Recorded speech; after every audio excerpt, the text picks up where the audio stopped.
coming as a Canadian, you're definitely a little slept on by the recruiting sites. They're like, they look at you and they're like, I don't know if he's like as good as these American kids. Like, do they even have football in Canada?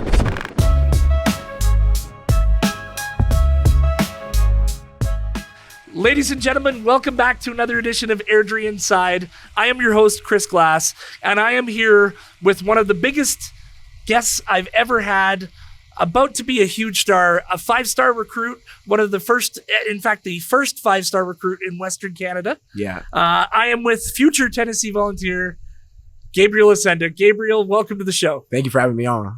Now, Gabe, I've known you for a long time, since you were a young man growing up in the football scene here. Talk to me about growing up here in Airdrie, being a member of the Storm and the Mustangs and the Raiders programs. Yeah. Just growing up around all these programs, it was definitely like, it was very good for me. And like all the coaches, it was always a great experience, and I always had fun playing. And I really started football because all my friends were talking about football. And at this age, it was like in like 3rd grade, I was like, oh, I don't really know about football. Like, I didn't know what a fumble was. And then my friends started talking about how they were going to join. And I was like, well, I want to hang out with them, so I'm going to join football. And it was just, growing up, it was amazing. Storm was just absolutely amazing. Then getting a part of the Bantam Raiders, it was all just a great experience. And playing with the Mustangs, I met some guys that I could call my brothers for life, and people that have supported me on my journey this whole time. I know that team, that last Mustangs team you on was so close. Yeah. Everybody was such brothers on that team. It was really a special locker room. Yeah, it was a great experience, and I loved everybody on that team. And that whole season was just all a fun time, and I love being a part of it. Now, after that season, your life kind of hit a pretty big crossroads. Yeah. So talk to me about the decision to move to Florida. Well, it was brewing for a long time.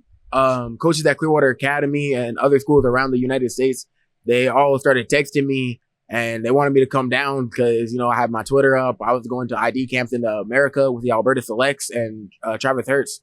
So they all just started texting me after seeing my size and being like, okay, we can really like do something with this kid. And I was going to a next generation camp in Florida, and there was the Florida team, Clearwater Academy, where I played at, and they've been texting me for a while. And I went out there for the camp, and I also visited them. And after seeing the talent they had, the coaches that came through to see the kids, it was just like, okay, I really think like this could be something good for me.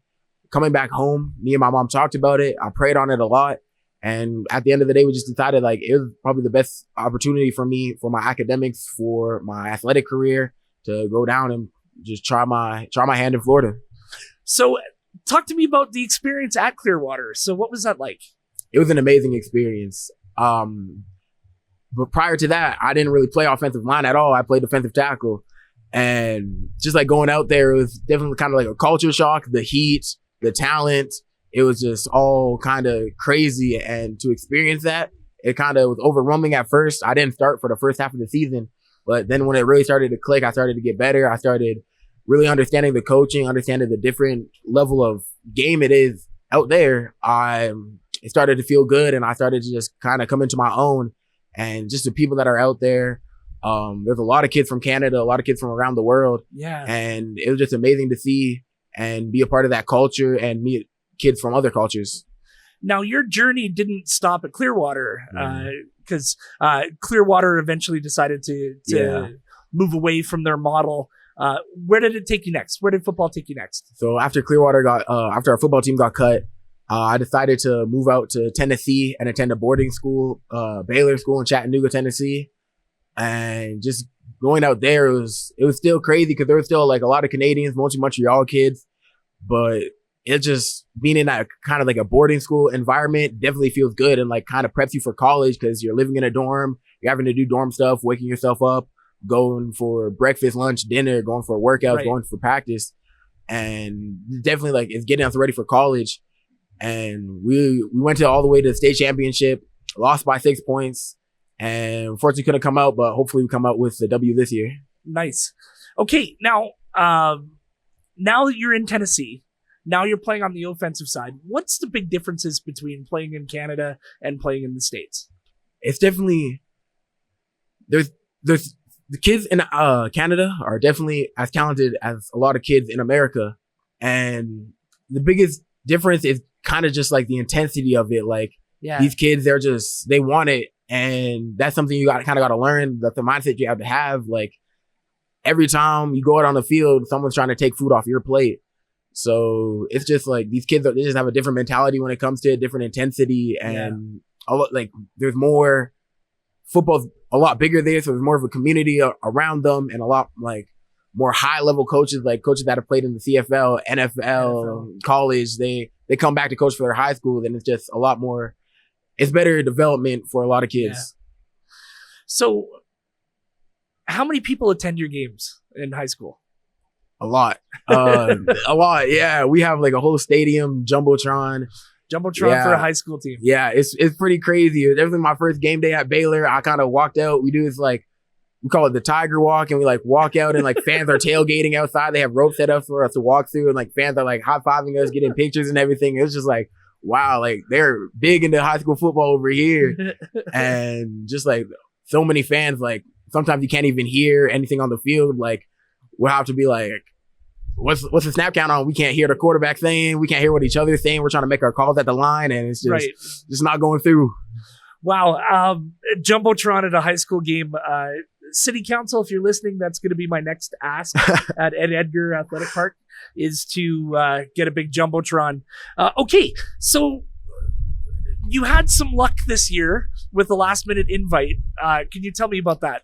Yeah, so I had a good season this year, and just looking at it, like coming as a Canadian, you're definitely a little slept on by the recruiting sites. They're like, they look at you and they're like, I don't know if he's like as good as these American kids. Like, do they even have Canada?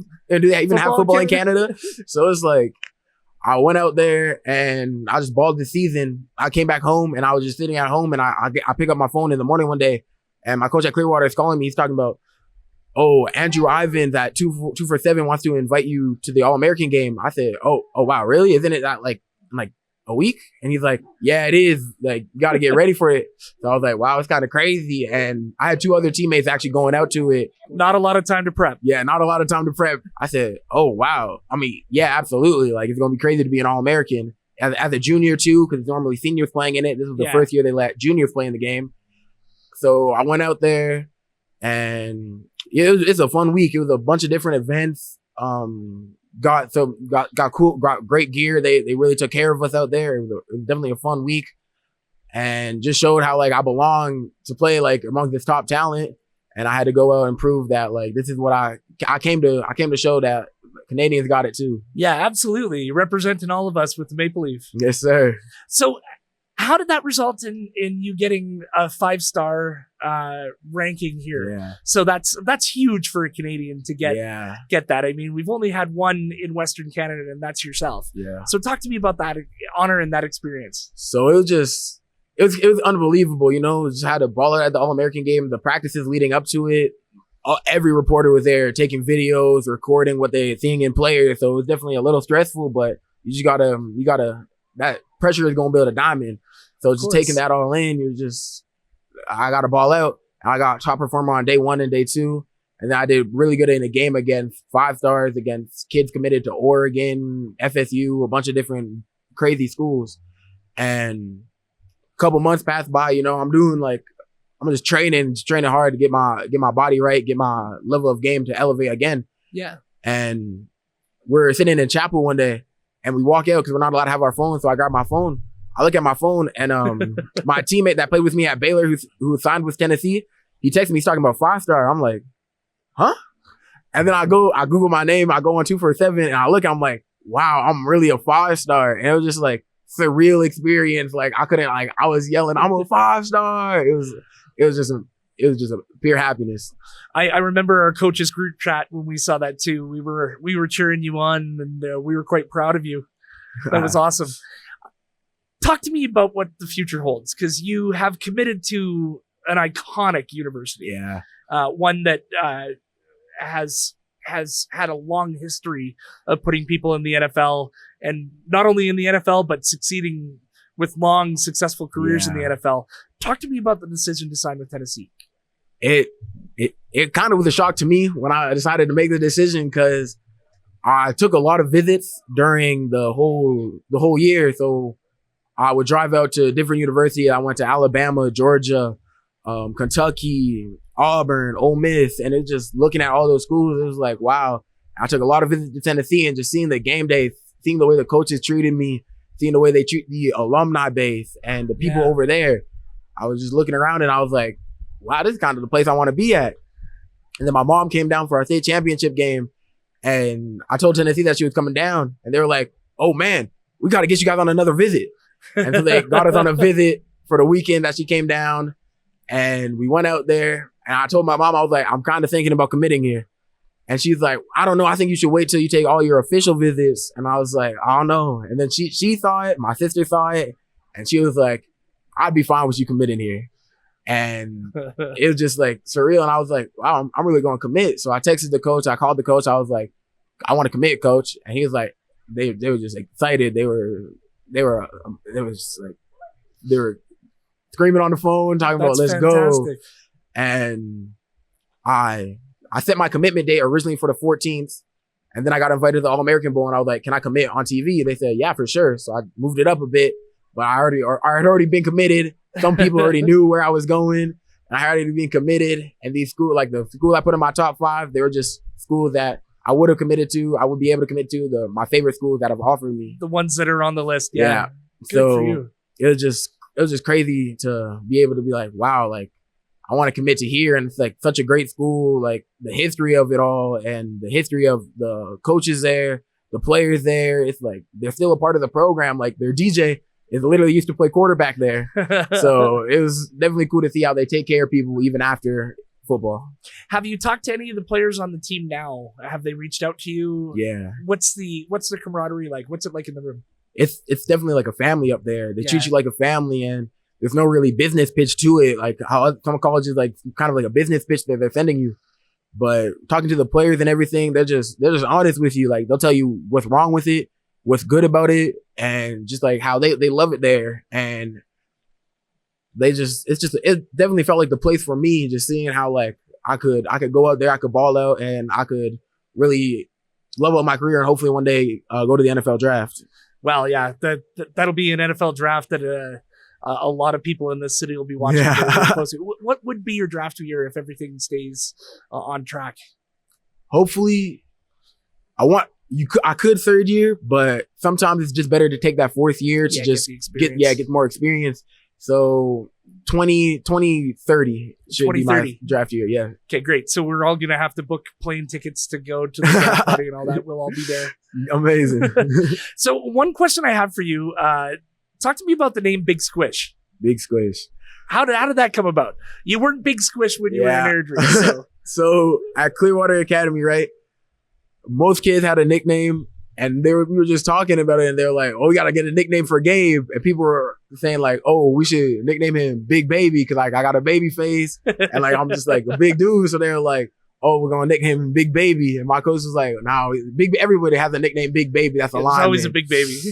And then he was like, during our film meeting, and it was during one of my down block plays, and the coach was like, "See how the Gabe pancakes this dude?